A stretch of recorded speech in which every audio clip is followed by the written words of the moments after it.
Hello, আমি Sunmoon. আমি নড়িয়া থানার শরীয়তপুর ডিস্ট্রিক্টের বাংলাদেশে থাকি।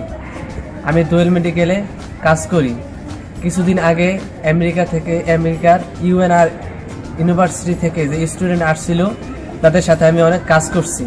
তাদের সাথে কাজ করে আমি নতুন অভিজ্ঞতা লাভ করছি, অনেক কিছু জানতে পারছি।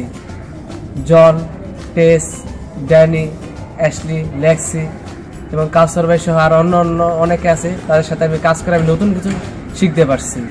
আমি এখনও দোয়েল মেডিকেলের মিডিয়াতে কাজ করি, কারণ দোয়েল মেডিকেল ইজ বেস্ট।